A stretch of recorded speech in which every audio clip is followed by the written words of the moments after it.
What do you need to find the explicit formula of a geometric series? First term in your common ratio. All right, so the tough question of the day is, what's your first term? 2, and the slightly harder question is, what's your common ratio? 3. Are those obvious? So when you look at this, you say, well, okay, well, my explicit term is going to be a sub n is equal to, well, you need your first term, and you do your common ratio of the n minus 1. Everybody okay with that? Now, the goal of today isn't to talk about a geometric sequence where it's a list of numbers. I want to add all these up, right? So if I want to add all of these up, I want to think, well, what happens if I put a plus sign in between all of these? Right? Now, could you say, well, that's not a big problem. I can just type all this in my calculator, right? And you'll have a calculator when you do this, so there's not much stopping you to say, well, can't I just do 2 plus 8 plus 18 plus 54 all the way down to get your answer? Well, yeah, you can, right? There's nothing wrong with that. But, if this list were a bit longer, right, then that gets really tedious. And just like for an arithmetic series, there was a formula, there's a formula for the geometric series. And that's what we're going to talk about today, right? And the way we're going to talk about the geometric series, the way we're going to create the formula, is kind of what we did with the arithmetic formula. Unfortunately, I don't have a really neat story about Gauss adding everything up. You're just a boring teacher talking about how to do this, right? So, what do we do? Well, the first thing we're going to do is I'm going to change the way each of these numbers looks, because it's hard to see the pattern with the numbers that look like this. So instead of saying this is 2, 6, 18, 54, 6, all that, I'm going to say that this is 2, and I'm going to say this is 2 times 3. I'm going to say this is 2 times 3 squared. I'm going to say this is 2 times 3 cubed. This is 2 times 3 to the 4th. This is 2 times 3 to the 5th. And this is 2 times 3 to the 6th. I'll still put the pluses in here so we can see.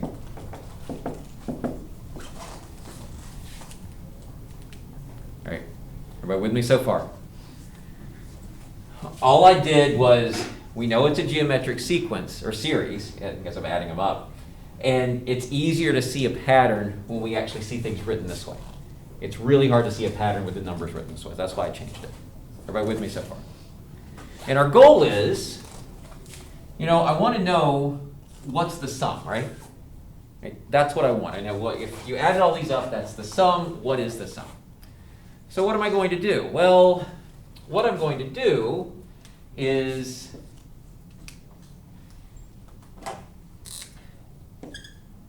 multiply this whole thing by 3.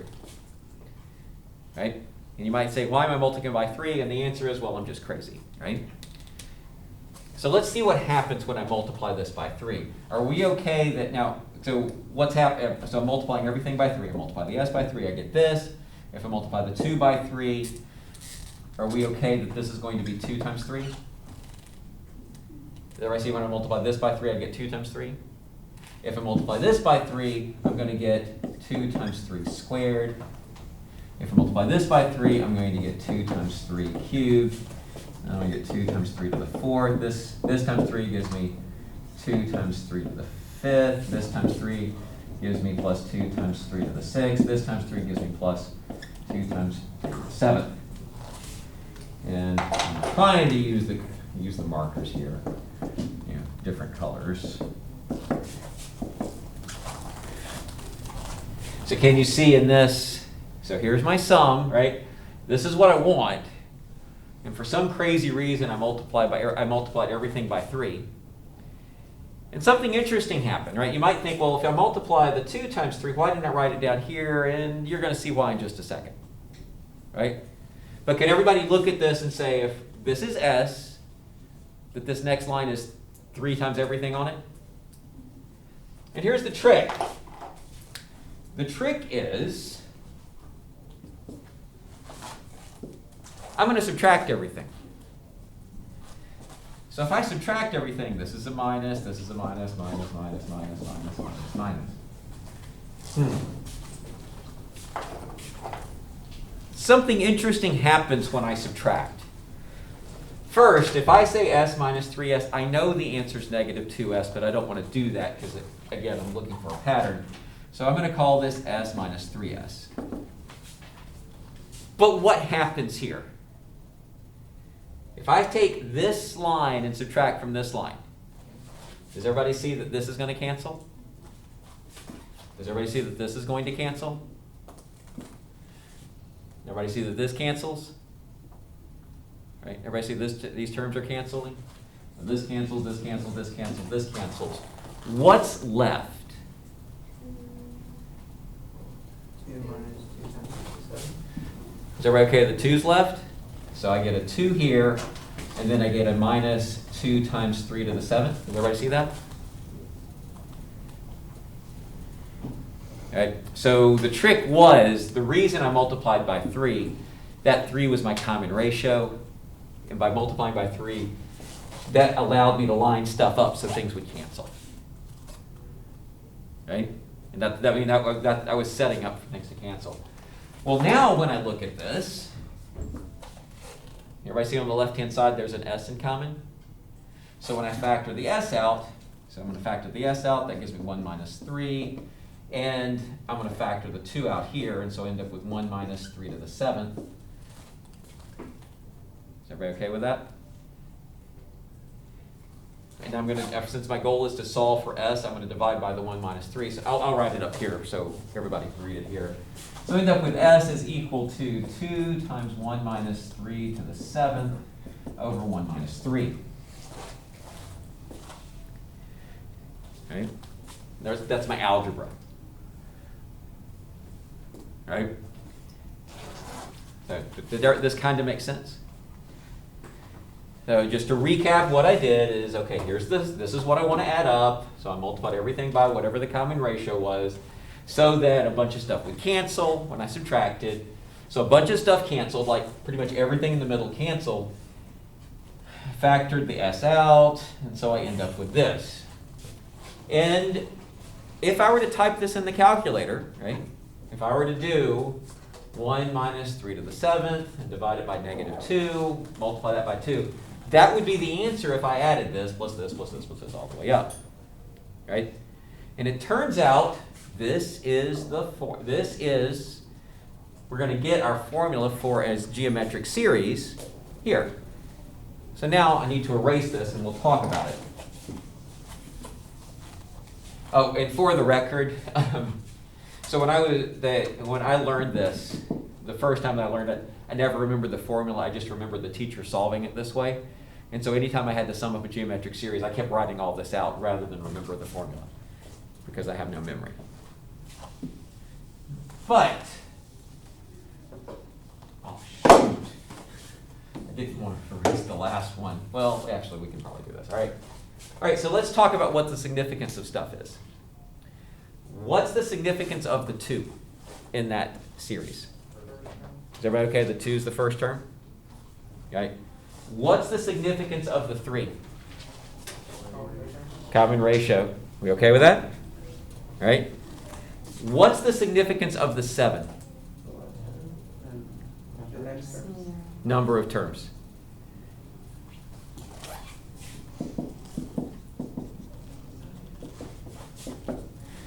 Is everybody okay that the significance of the 7 is the number of terms? Right? So the official formula for summing up a geometric series is, so the sum of n terms of a geometric series is equal to your first term times 1 minus your common ratio to the number of terms over 1 minus your common ratio. And this is what you'll see pretty much in any textbook, or if you actually type in what's the sum of a geometric series. Do you see where they got this formula? Right? Does everybody see? Okay, this is your first term, 1 minus your common ratio. This is the number of terms. Now, to be consistent, I don't like a lot of technical terms. So what I end up doing, here's the translation.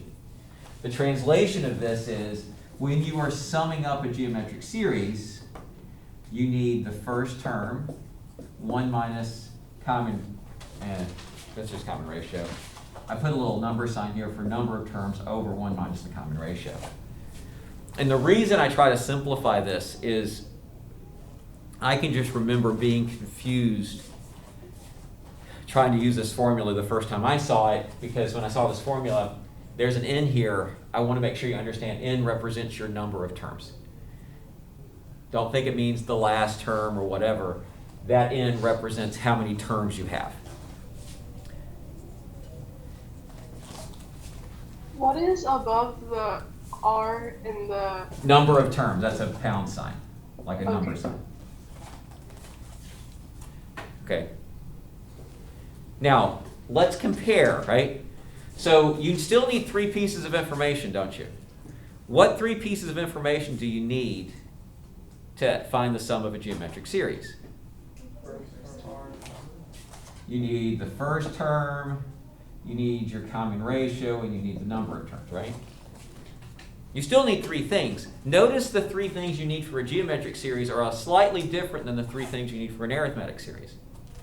See, for an arithmetic series, here, I'll refresh your memory. Arithmetic series is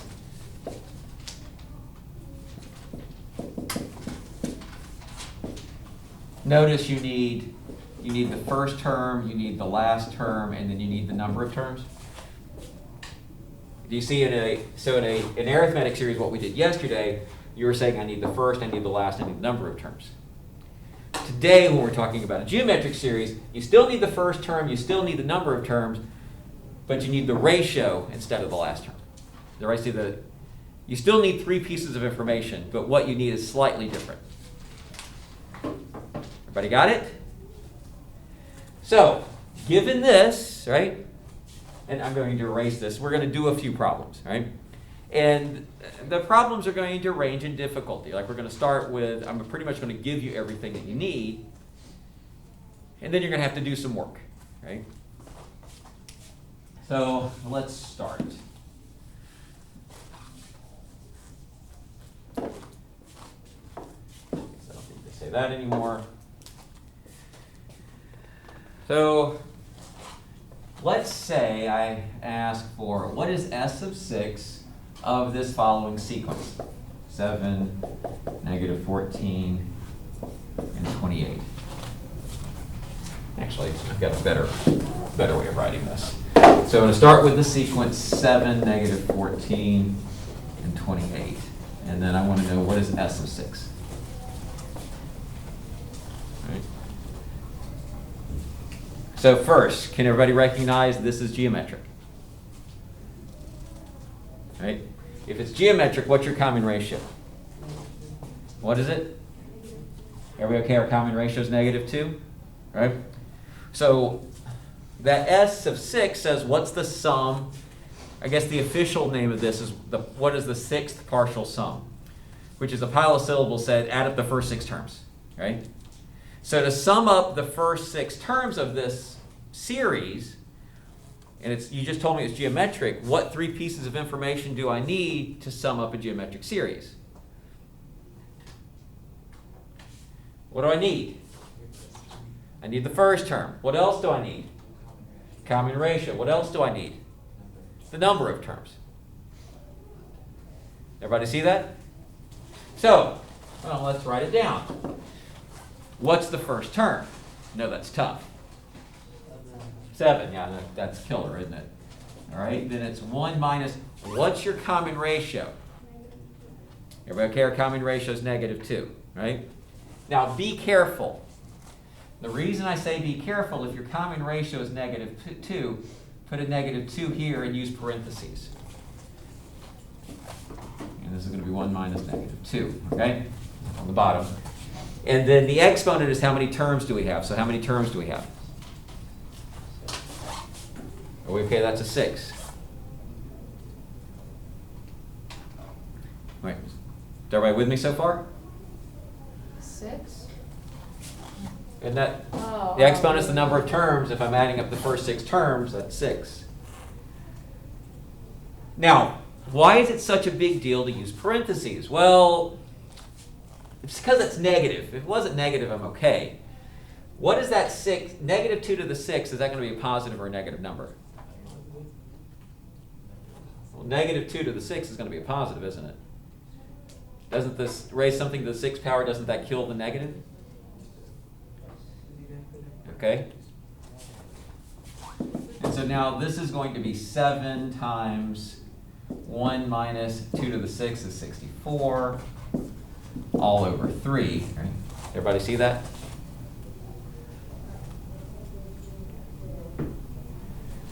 And let's see, well, that's going to give me a negative 63.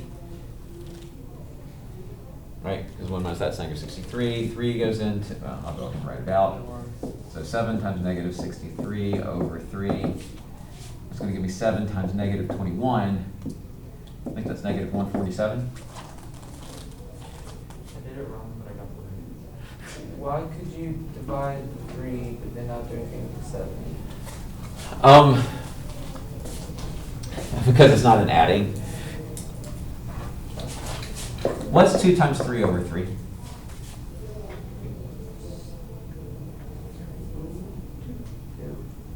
2, right? So you divided the 3 into the 3 and got a 1, and your answer was 2. See how those canceled? Did you divide the 3 into the 3 and then also divide the 3 into the 2? No, that would be silly. Got it? Okay. All right. Is everybody okay? Now, I want to compare this to same sequence, but what if I wanted the sum of the first 5 terms? Right? Let's see what kind of answer we get if we sum up the first 5 terms. The first term's still the same. 1 minus your common ratio is still negative 2 raised to the 5th, all over 1 minus negative 2. Look what happens. Do y'all see the slight difference? The bottom's still the same. The bottom's still going to be 3. But what do you notice about the top? Because you have that negative 2 raised to the 5th, does everybody see that's going to give me a negative 32? Because the negative lives. So this gives me 7 times 1 minus negative 32, which is 1 plus 32, which gives me a 33. So that's going to give me 7 times 33 over 3. Now that's 11, 7 times 11, which gives me 77.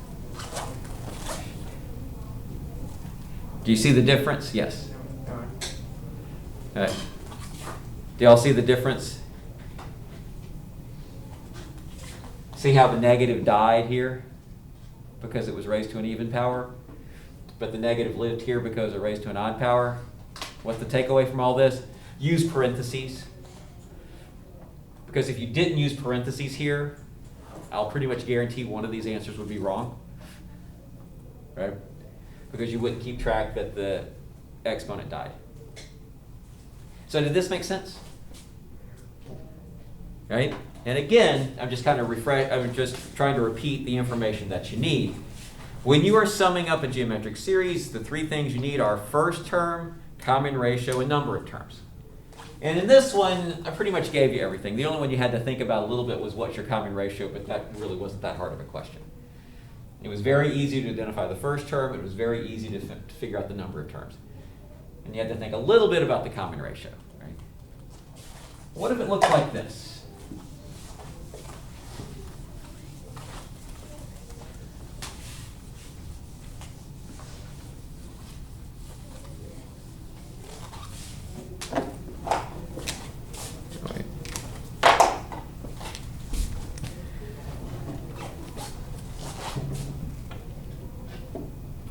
So what if I say, what's 100 plus 20 plus 4 plus ... plus 4 over 125?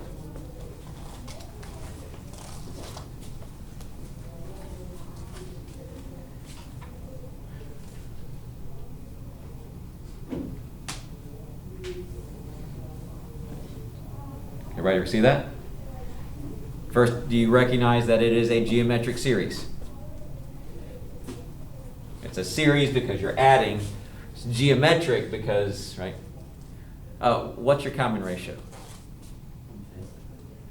Is everybody okay? Our common ratio is 1/5. Right? So if I want to sum this up, right? If I'm looking for this, if I want to sum up, well, I need my first term. Well, that's easy. That's just 100. 1 minus my common ratio. Well, you already told me my common ratio is 1/5, so that's easy. I get 1 minus 1/5. What are we missing? Does everybody see we're missing the number of terms? Right? So if I want to use this formula, I'm missing this thing, right? I'm missing the number of terms. All right? And so now it's an issue of how do you find the number of terms, right? Right? And to try to help you out with this is position 1, this is position 2, this is position 3, this is position n, right? You're looking for what position this is, because that's your number of terms. And so what do we need to create? What do we need so that we can answer what position that is? The explicit formula, right? Remember, that's kind of the theme when we were talking about sequences. Anytime they have tricky questions, you need to find the explicit formula, right? And then you can use the explicit formula to help answer whatever tricky questions you get asked. So what's my explicit formula for this thing? I'll start you out. A sub n equals. What's my explicit formula? 100 times 1/5 equals n minus 1. Right? The way you get your explicit formula is you need your first term, your common ratio of the n minus 1. Okay. Now, how am I going to use my explicit formula to figure this part out? Plug in 4 over 125 where? Because that's the value, right? This is the value, so the value is going to go here. So this is going to give me 4 over 125 is equal to 100 times 1/5 to the n minus 1. Everybody with me so far? And so now we have the issue of, okay, how do I solve this? Okay, what do I do first? Divide by 100. And before you freak out by dividing by 100 because you think that's going to be this ugly fraction, don't think of it as dividing by 100. Think of it as multiplying times 1 over 100.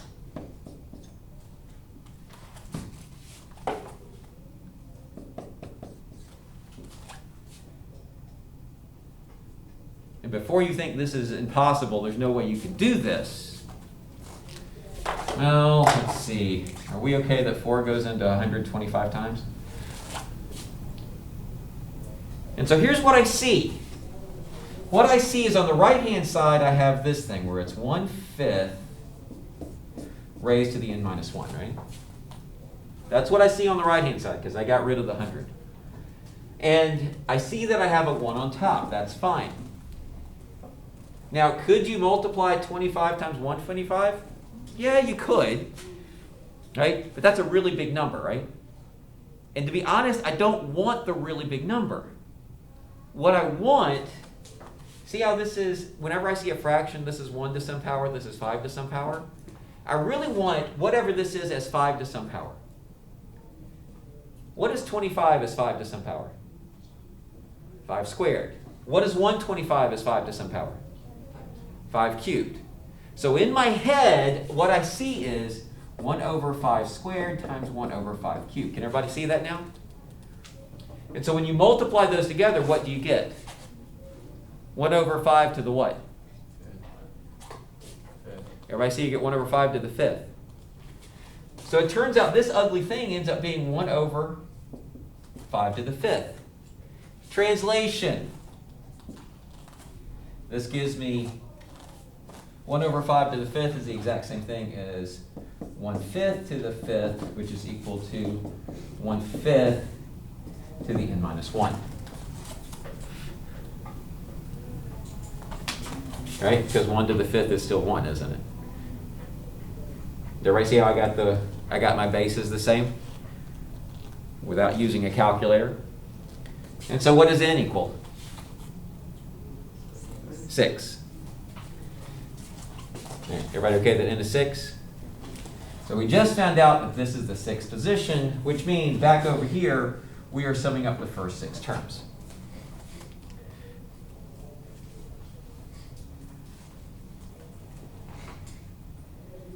And I have no idea what that number is, and to be honest, I don't really care. What I did care about is, can you plug in the parts? And this, I mean, you've gotten a little more used to your calculator. Everybody knows how to use the fraction button, right? So if you set up the fraction button, you can just say 100, use parentheses, make sure all that's on top, and then make sure you have the 1 minus 1/5 on the bottom. Does this kind of make sense? Okay. Next example.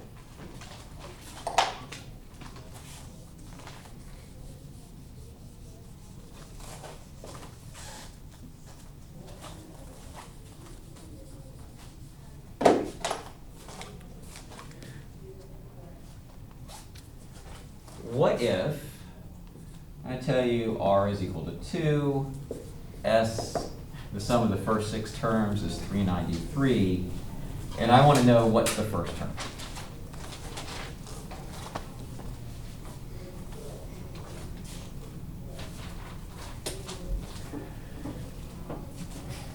Do you have enough information to find your first term?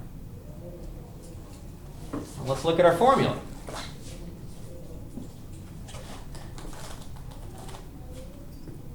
Let's rewrite our formula. Do we know what the sum is? Are we okay that the sum is 393? So the sum is 393 equals. Do we know what the first term is? No, that's what we're looking for. Well, can't win them all. 1 minus. Do you know what the common ratio is? We okay, our common ratio is 2. So I know it's 2. Do we know how many terms we have? 6. It's a 2, okay? And then it's over 1 minus 2. Do we have enough information so that we could solve for the first term? Notice how I plugged in everything that I knew, and the only thing I don't know is A1, the first term, but we can solve for that. Let's see, that's going to give me 393 equals A sub 1. 60, so this is 1 minus 64, so I get a negative 63 over negative 1.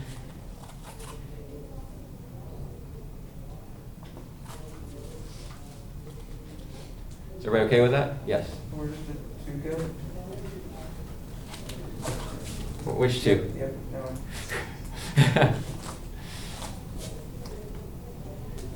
And so when you look at it, we'll think, okay, well, the negatives are going to cancel.